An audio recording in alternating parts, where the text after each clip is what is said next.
Bienvenue à ce webinaire sur la législation omnibus des projets de directive qui a été publié la semaine dernière et ce qu'elle va changer pour les entreprises. Donc, nous avons 3 quarts d'heure ensemble. Ce que je vous propose, c'est de vous présenter les différents aspects de cette directive et puis de vous laisser du temps à la fin pour poser vos questions. Vous aurez le support aussi disponible à la fin de la présentation. Donc, ce que je vous propose, c'est déjà de vous redire qui nous sommes chez Tenaxia. Donc, Tenaxia, nous sommes une entreprise qui travaille sur les sujets de durabilité depuis presque 25 ans maintenant. Donc, à la fois éditeur de logiciels et cabinet de conseil sur des sujets à la fois stratégiques en termes de RSE, ESG et opérationnels côté HSE, avec notamment des logiciels de pilotage de la durabilité, que ce soit côté ESG, CSRD ou que ce soit côté carbone. Donc, notre logiciel permet de faire les deux. Voilà, ce que je vous propose maintenant, c'est de rentrer donc dans le cœur du sujet, ce que cette réglementation va modifier. Tout d'abord, un rappel, c'est donc un projet de directive qui va venir modifier la directive existante qui a été proposée par la Commission donc, la semaine dernière. L'ambition de ce projet de directive, c'est de réduire les charges administratives pour les entreprises d'au moins 25% et jusqu'à 35% pour les PME. L'objectif derrière ce sujet, c'est d'aider les entreprises à garder en compétitivité. Il est quand même rappelé, et je pense très utile de vous le redire, et c'est redit dans le texte, l'ambition de la CSRD au départ, c'est de donner les informations aux investisseurs pour qu'ils puissent investir de manière éclairée dans les entreprises les plus responsables, mais également les entreprises qui ont identifié en fait leur sujet de compétitivité à moyen et long terme. Ça, c'est rappelé par le texte. La compétitivité des entreprises à moyen et long terme passe par l'intégration des enjeux ESG.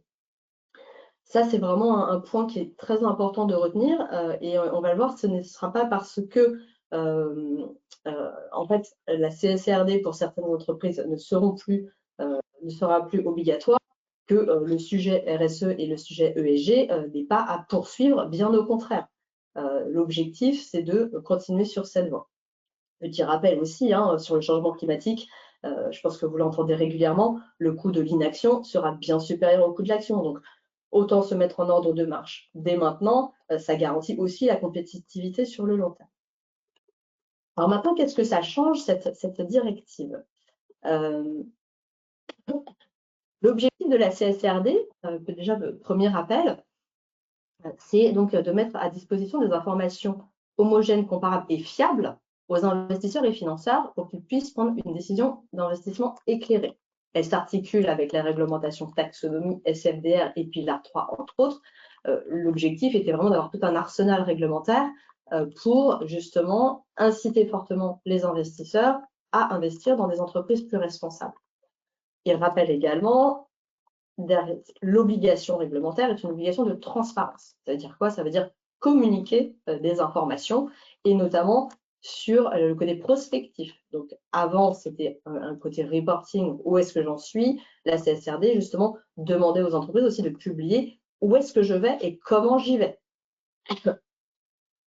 L'ambition derrière cette réglementation, c'est ce que je disais, c'est vraiment d'aider les entreprises à prendre en compte les enjeux de durabilité, identifier quels sont leurs risques, quelles sont leurs opportunités pour assurer leur compétitivité à moyen et long terme et donc sortir finalement les entreprises de cette logique court-termiste vers cette logique plus moyen-long terme pour être résilient.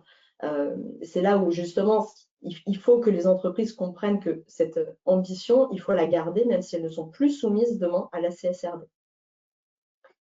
Alors, sur la CSRD en elle-même, qu'est-ce qui est prévu pour les entreprises? Alors déjà, ce qui ne va pas changer, ce qui n'est pas remis en cause, c'est le fait de faire une approche par double matérialité, donc à la fois l'approche financière, hein, la matérialité financière, mais également la matérialité d'impact. Et c'est tant mieux parce que c'est une approche donc, qui était comme historique à travers le monde et qui a été en plus adoptée par la Chine par la suite. Ça aurait été très dommage de supprimer cette approche et très heureusement, on est ravis que ça n'ait pas été le cas. Ce qui ne change pas non plus, ce qui n'a pas été remis en cause, c'est le fait d'avoir un rapport, un format digital avec un tagging pour pouvoir avoir une lecture automatique plus facilement, ni le point d'accès d'Europe, donc le fait de déverser ces données dans un point d'accès unique en Europe pour que justement les investisseurs aient accès à la donnée de manière centralisée. Enfin, le dernier point qui ne change pas, c'est le fait de faire un audit et en assurance limitée. C'était déjà le cas actuellement avec la CSRD. Le point qui change, c'est que la Commission avait la possibilité d'étudier un passage à l'assurance raisonnable en 2028. Elle n'aura plus cette possibilité. Donc, ça veut dire que l'assurance limitée restera de mise. Ce qui va changer, en revanche, au niveau du contenu, on va voir que les ESRS, donc les normes qui permettent de définir ce qu'il faut publier, vont être allégées. L'objectif aujourd'hui, il y avait donc la possibilité pour les entreprises de communiquer sur jusqu'à 1200 data points, hein, l'analyse de double matérialité venant bien évidemment réduire ce nombre. Aucune entreprise n'avait 1200 data points à publier. Là, l'idée, ça va être de réduire ce nombre. Les quantitatives devraient rester à peu près à l'identique. C'est surtout sur la partie qualitative que ça devrait réduire. Il y aura aussi une clarification encore plus importante et probablement encore un petit peu plus de data points volontaires versus les obligatoires. Et en revanche, il y a vraiment la volonté de maintenir l'interopérabilité avec les standards.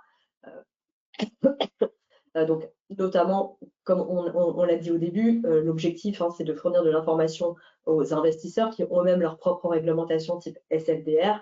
Il faut que les standards SFDR et CSRD se parlent. Ça fait partie des objectifs de maintien et c'est ce qu'on verra quand ils publieront les futurs ESRS. Ce qui change également, c'est quand on a un risque, un impact ou une opportunité dans sa chaîne de valeur, l'idée, c'était d'aller chercher de la donnée dans sa chaîne de valeur.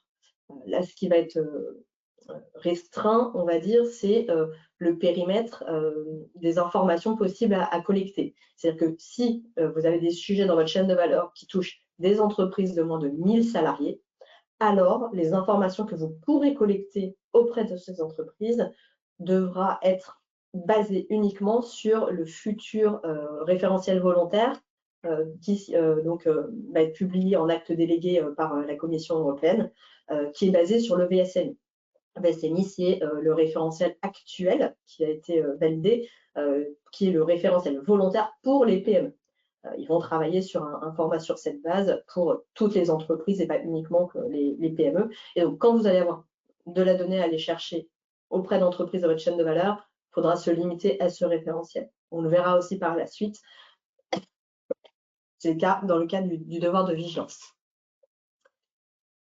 Ce qui va changer également, c'est peut-être le contenu de l'audit. Ça, on va le voir plus tard. La Commission européenne devait publier des normes, donc quelque chose d'assez contraignant en 2026 pour justement encadrer le contenu de l'audit. Finalement, ce sera toujours en 2026, mais ce sera plutôt un guide qui donc va laisser plus de latitude à l'auditeur d'interprétation.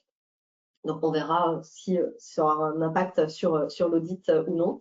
Et dernier point qui va changer des choses, c'est qu'il était prévu d'avoir des ESRS, donc des normes sectorielles, à partir de juin 2026.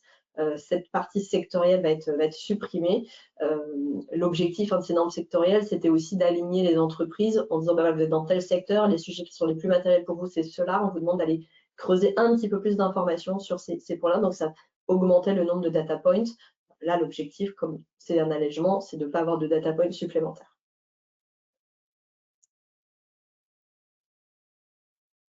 Ce qui change également, c'est qui va être soumis et quand. Donc, on a plusieurs vagues aujourd'hui, hein. On avait les entreprises de la première vague qui sont déjà soumises avec une publication en 2025 sur 2024.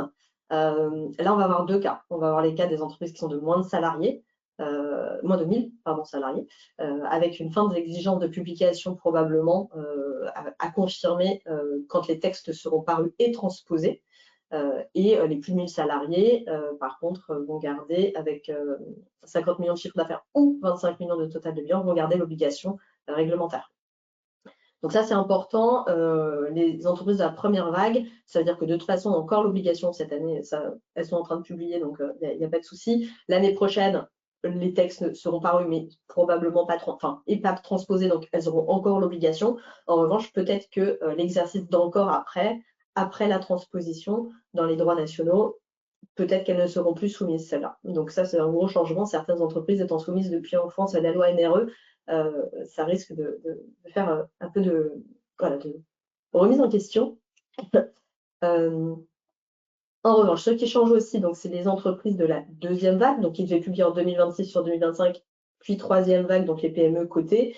Les PME cotées troisième vague sont désormais exclues, elles n'ont plus l'obligation de publier. Et la deuxième vague, en fait, elles vont toujours avoir l'obligation de publier, mais plus tard, donc en 2028 sur 2027.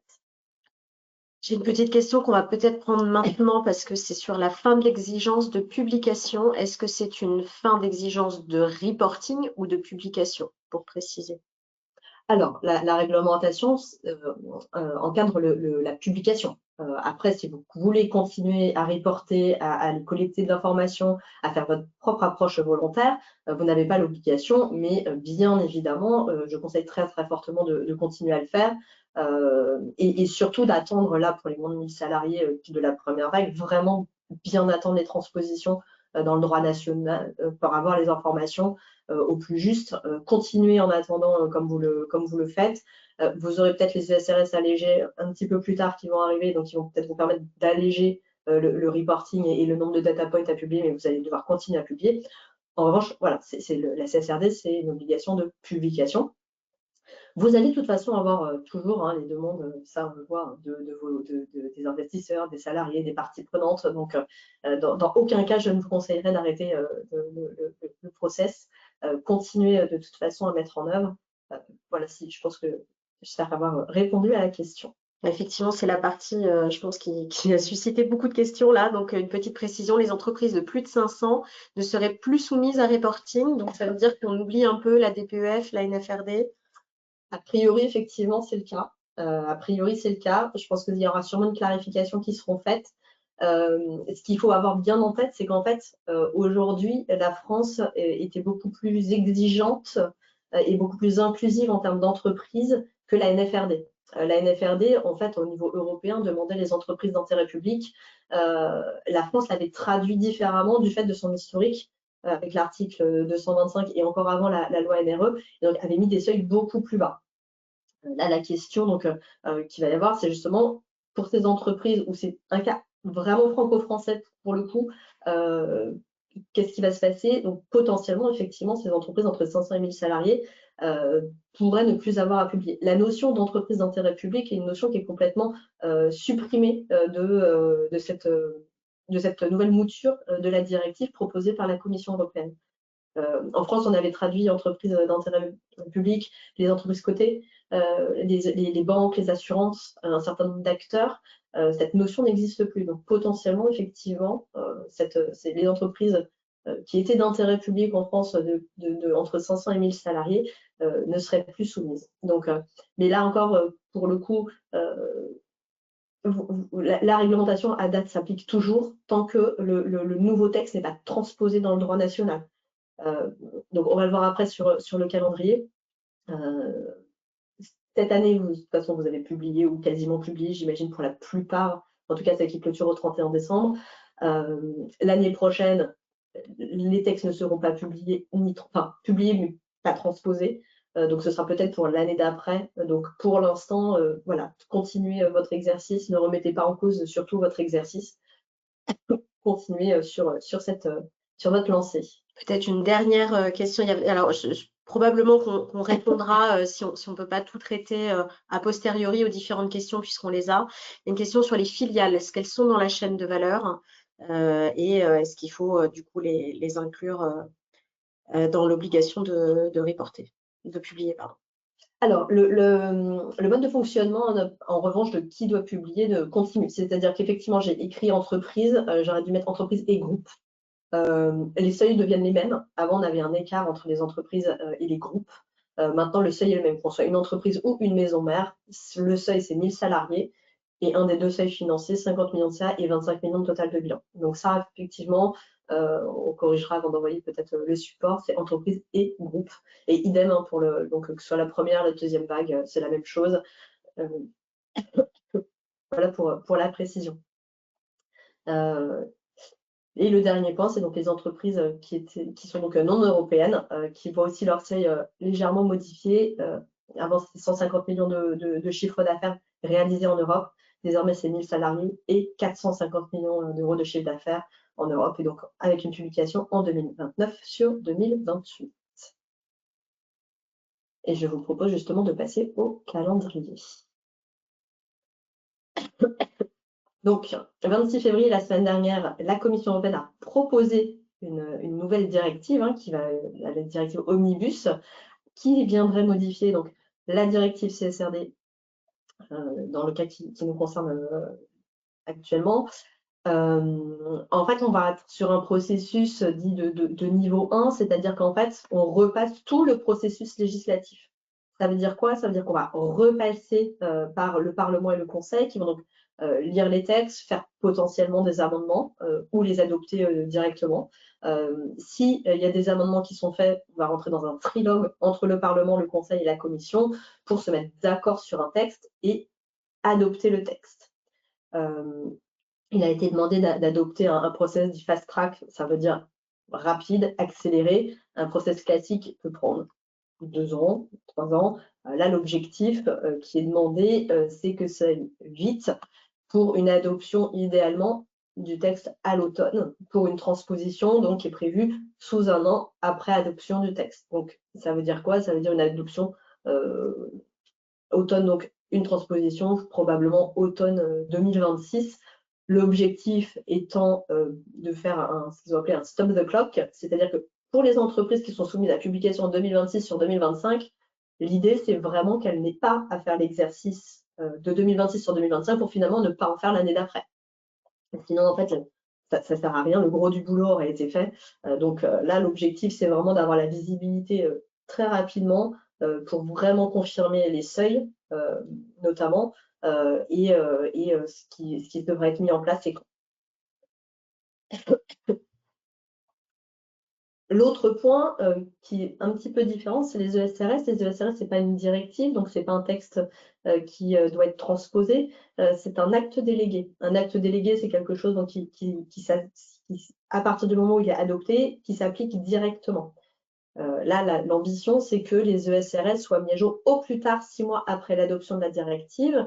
Donc, si on considère une adoption en automne, ça veut dire qu'on devrait avoir des ESRS au printemps 2026, ce qui fait que sur l'exercice 2026 sur 2025, ce sera peut-être court pour adapter forcément s'ils sortent au printemps.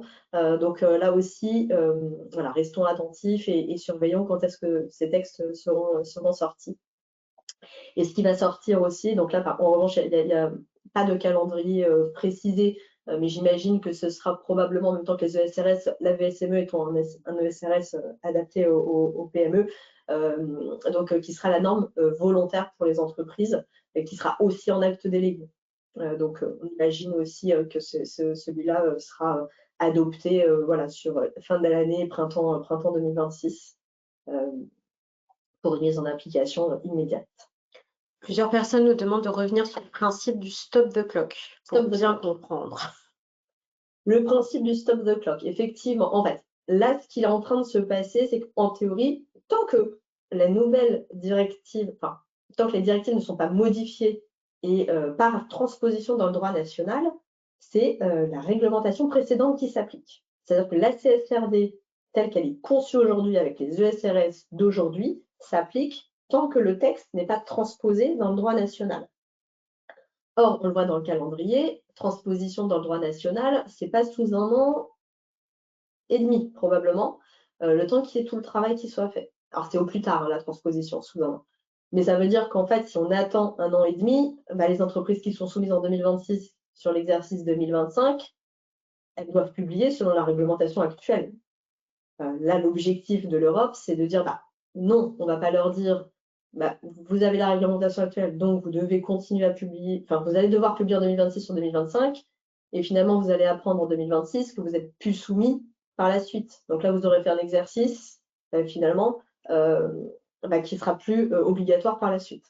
Donc l'objectif, c'est justement de dire, et c'est pour ça que la Commission a demandé vraiment un process fast-track, c'est de pouvoir dire au plus tôt qui va être concerné et quand, pour que justement, il n'y ait pas ce premier exercice 2026 sur 2025 qui soit obligatoire. Donc ça, on va aussi attendre les informations pour avoir la confirmation. Ça fait partie du projet de directive hein, qui doit être aussi adopté. Voilà, l'objectif, c'est de ne pas faire un travail finalement qui serait remis en cause par la suite parce que plus d'obligations réglementaires.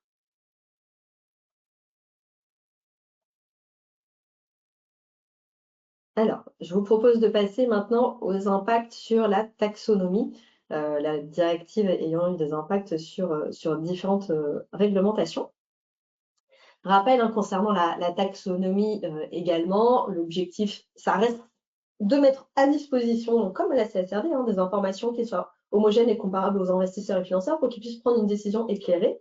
Donc ça s'articule avec bien évidemment la CSRD, hein, les entreprises soumises à taxonomie étaient celles soumises à la CSRD jusqu'à maintenant, et SFDR, les investisseurs dans SFDR doivent publier leur Green Asset Ratio, c'est-à-dire la part des entreprises enfin la part d'éligibilité et d'alignement des entreprises dans leur portefeuille. Les ambitions derrière cette réglementation, c'était de permettre aux entreprises finalement d'identifier quelles sont leurs activités qui pourraient être vertes et celles qui sont réellement vertes sur la base de critères scientifiques. Et c'était également d'inciter finalement les entreprises à augmenter cette part d'activité verte via la publication de leur chiffre d'affaires, mais aussi de leur CAPEX et de leurs OPEX, c'est-à-dire identifier finalement comment elles investissent et comment elles dépensent de l'argent pour verdir leur activité. Ça, c'est vraiment l'ambition de la taxonomie. Et ça, c'est vraiment aussi un point à garder en tête. Ça ne change pas. Cette ambition est toujours là. Fournir de l'information aux investisseurs pour savoir finalement si les entreprises dans lesquelles elles investissent sont vertes au regard de critères scientifiques. Et également, est-ce qu'elles envisagent d'aller vers encore plus de durabilité via leurs investissements. Alors, ce qui change pour la taxonomie. Le seuil, donc jusqu'à maintenant, c'était les entreprises, c'était les mêmes. Vous êtes soumis à la CSRD, automatiquement, vous êtes soumis à la taxonomie. Là, il va y avoir une différence de seuil, notamment pour le chiffre d'affaires. On est toujours sur 1000 salariés dans la proposition, mais 450 millions d'euros de chiffre d'affaires pour ce seuil financier. Ce qui veut dire que pour les entreprises soumises à la CSRD selon la proposition, donc, où on est sur 50 millions d'euros de chiffre d'affaires, donc celle entre 50 millions et 450 millions de chiffre d'affaires, ce serait une approche volontaire. Ce qui va changer également, c'est le contenu. Aujourd'hui, il y a un template, hein, un format de publication qui comprend énormément d'informations. Là, l'objectif, c'est d'avoir moins d'informations à publier, que ce soit plus facile à publier. Et d'ailleurs, c'est le dernier point, c'est qu'il y a une consultation actuellement. Donc, je vous ai mis le lien en bas. Donc, quand on vous enverra la présentation, vous pourrez aller dessus sur justement le format du template, le contenu et le mode de présentation de la taxonomie. Un autre point, c'est que les OPEX donc, deviennent volontaires. Donc, il n'y aura plus l'obligation de publier sur la part de ces investissements éligibles et alignés. On va se concentrer sur le chiffre d'affaires et sur les CAPEX, les investissements. Et il y a également une consultation en cours sur les critères DNSH. Donc, pour rappel, hein, quand vous dites que vous contribuez à un objectif, donc parmi les 6, par exemple, adaptation au changement climatique, vous devez montrer que vous n'avez pas de do not significant harm, donc ça veut dire que vous n'avez pas d'impact négatif sur les autres objectifs. Donc, il y avait toute une liste de critères des messages sur les objectifs. et notamment celui sur la pollution et l'utilisation des produits chimiques était complexe, ce qui fait que souvent, les entreprises ne pouvaient pas se déclarer comme alignées du fait de la complexité de ce critère DNSH sur la pollution. Et donc là, c'est pareil, il y a une consultation en cours pour simplifier ces critères. Donc ça devrait être quelque chose aussi qui va être revu. N'hésitez pas donc à aller apporter vos contributions sur ces sujets. Ce qui va changer aussi, c'est le calendrier. Donc l'objectif, c'était d'avoir une... Et c'est là où je vois que j'ai un souci de... Désolée, c'est celui pour le CS3D. Le calendrier, normalement, ne change pas pour la taxonomie. En revanche, ce qui change également pour les investisseurs et les banques, c'est que à date, en fait, les entreprises, les investisseurs et les banques devaient publier de l'information sur toutes les entreprises, y compris celles qui étaient non soumises à la CSRD. Désormais, elles ne publieront de l'information que sur les entreprises qui sont dans leur portefeuille, mais qui sont soumises à la CSRD et donc dont les informations sont disponibles.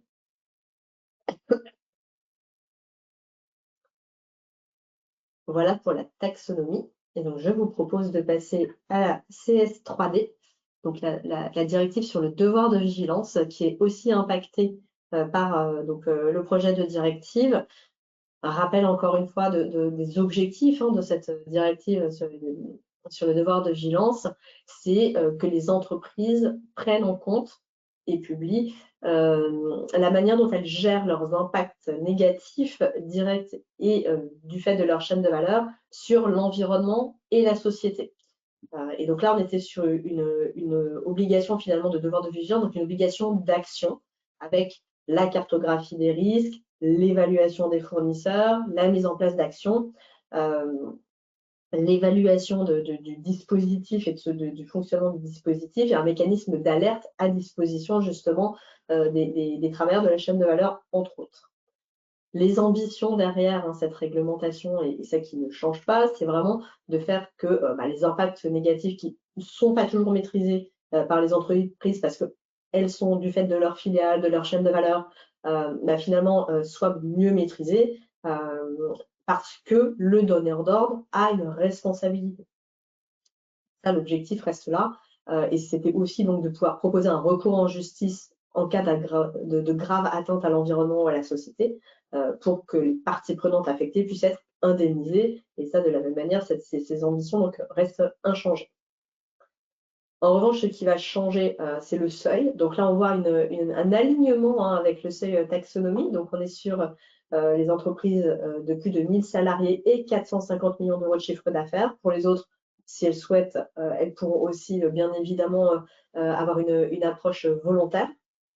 Ce qui va changer également, c'est le contenu. Le contenu, notamment si dans votre chaîne de valeur, vous avez des informations à aller chercher pour évaluer vos fournisseurs.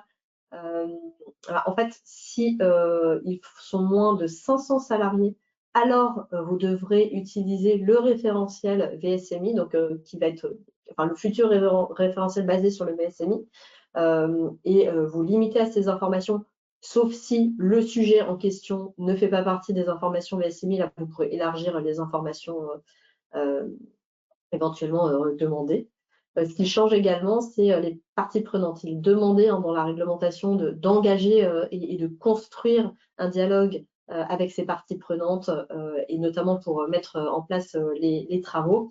Là, le terme de partie prenante a été limité à un certain nombre de parties prenantes, donc les travailleurs et leurs représentants, que ce soit dans l'entreprise, les filiales ou la chaîne de valeur, les personnes et les communautés affectées, les filiales et les partenaires commerciaux. Donc on voit que par exemple le consommateur ne fait plus partie des parties prenantes, ou des organisations des droits de l'homme ou de l'environnement par exemple. Ce qui change aussi, ce sont les périmètres. À la fois le périmètre donc sur qui est pris en compte dans cette chaîne de valeur. L'objectif, c'est de limiter le périmètre à l'analyse de sa chaîne de valeur de rang 1, sauf si il y a des informations plausibles qui suggèrent des impacts négatifs au-delà du rang 1. Dans ces cas-là, vous pourrez aller creuser votre rang 2, 3, etc. parce que vous aurez vraiment ces informations plausibles, on va dire voilà, des preuves ou quasiment des preuves d'impact négatif. Et ce qui va changer aussi, c'est l'évaluation. Il était prévu, donc ce que je vous disais tout à l'heure, c'est donc d'évaluer ses fournisseurs et d'évaluer finalement l'efficacité du dispositif. Ça va passer à une évaluation tous les 5 ans.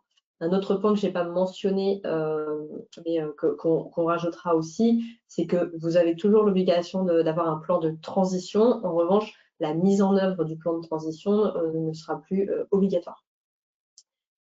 Alors, ce qui change aussi sur les conséquences potentielles, c'est qu'il était prévu une responsabilité civile en cas d'impact négatif avéré. Cette responsabilité civile donc, ne sera plus de mise.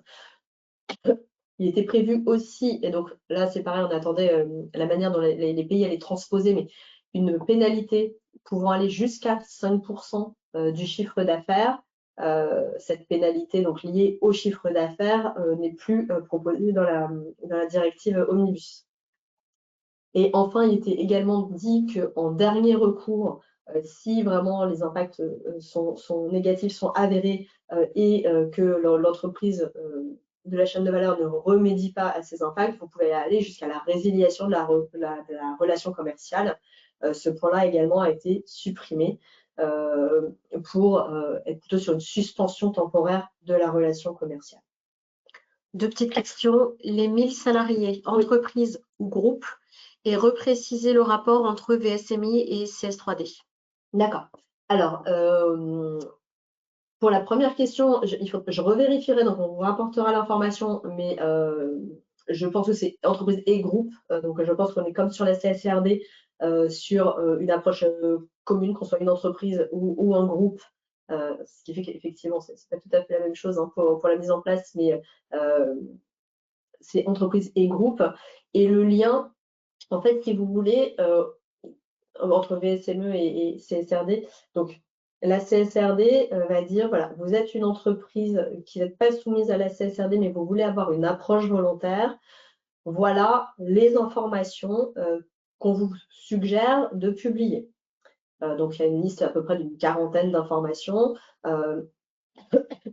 La CS3D, ce qu'elle dit, c'est que si vous avez des sujets dans votre chaîne de valeur que vous devez évaluer un certain nombre de fournisseurs parce que vous avez identifié qu'il y a des risques sur ces fournisseurs, les informations que vous devrez leur demander, ce sont les informations de cette future norme VSMI. En fait, c'est là le lien qu'il y a entre les deux. Sauf si, je ne sais pas, il y a un cas qui traite un sujet qui n'est pas dans la norme VSMI. Dans ces cas-là, vous pourrez poser des questions complémentaires à votre fournisseur, par exemple, qui sort du cadre VSMI. Mais si vous n'avez pas identifié vraiment un cas très particulier qui sort du VSMI, les informations que vous pourrez demander à vos fournisseurs et dans votre chaîne de valeur dans le cadre du devoir de vigilance, ce sont les informations basées sur le VSMI.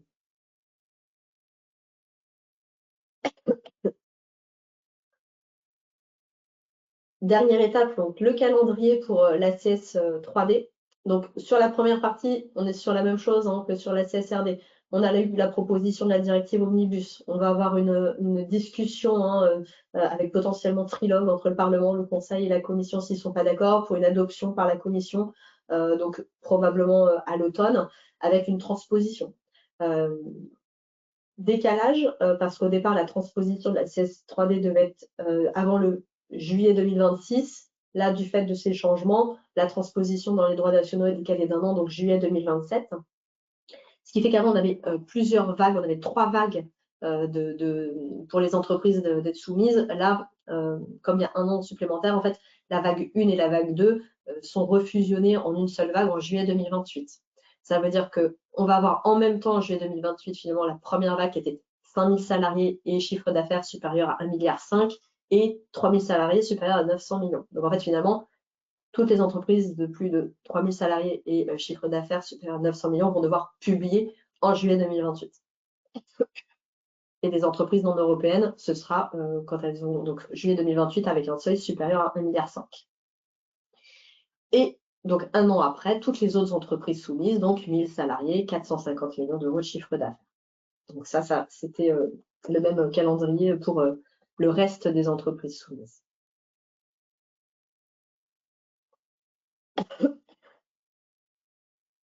Alors, suite à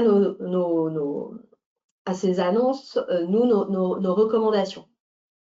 Nos recommandations, déjà, c'est de bien se rappeler l'objectif de la réglementation que j'ai rappelé au départ, c'est en fait aider les entreprises à construire leur compétitivité sur le moyen et long terme en s'assurant qu'elles ont bien identifié leurs risques, qu'elles ont bien identifié leurs opportunités sur les sujets ESG.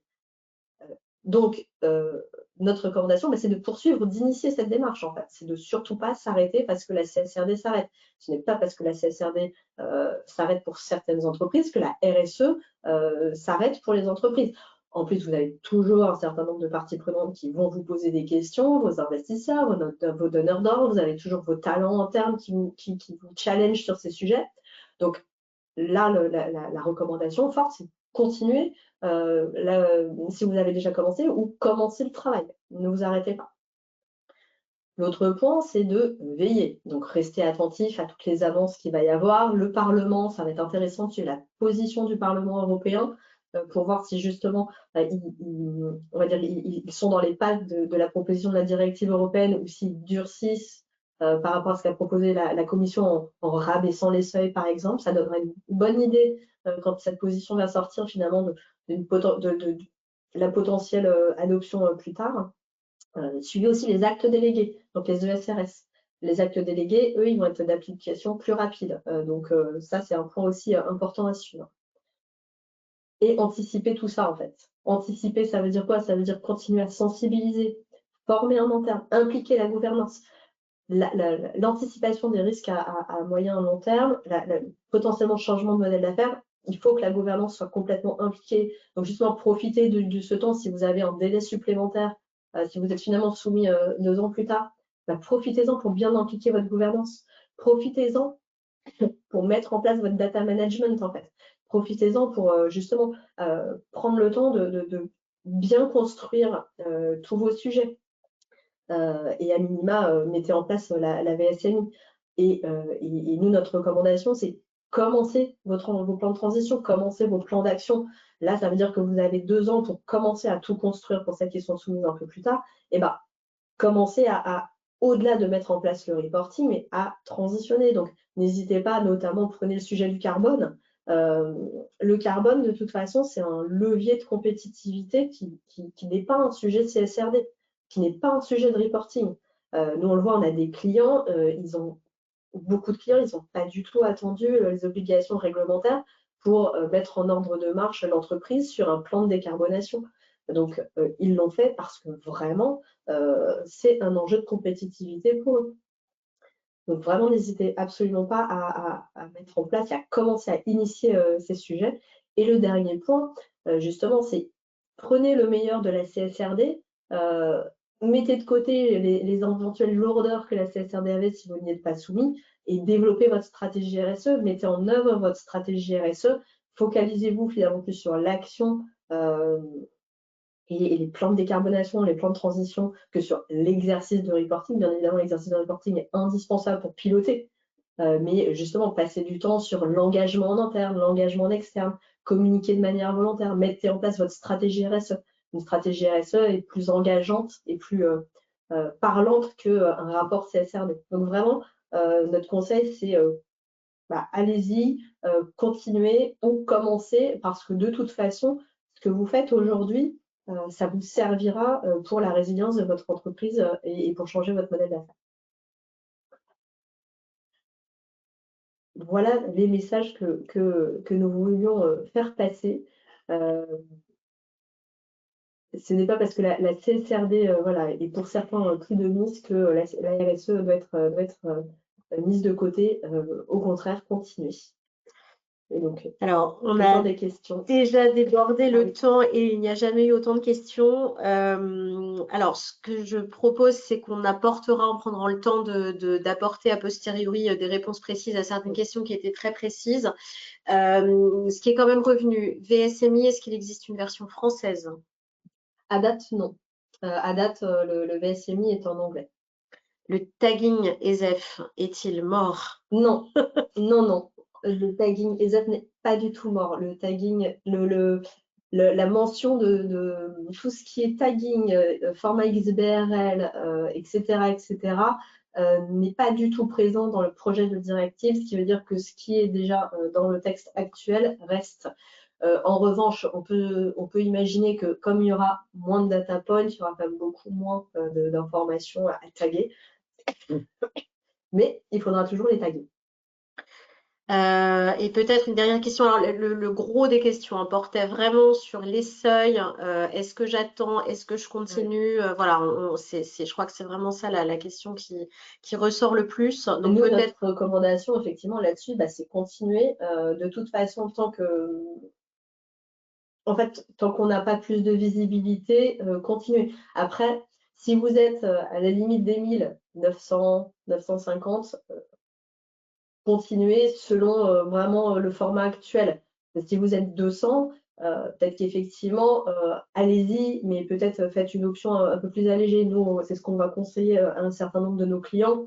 C'est, comme je le disais tout à l'heure, c'est prenez le meilleur de la CSRD. Donc, faites une analyse de double matérialité, mais avec une méthodologie sans doute un peu allégée par rapport aux exigences de la CSRD. Mettez en place votre stratégie RSE, ça vous servira.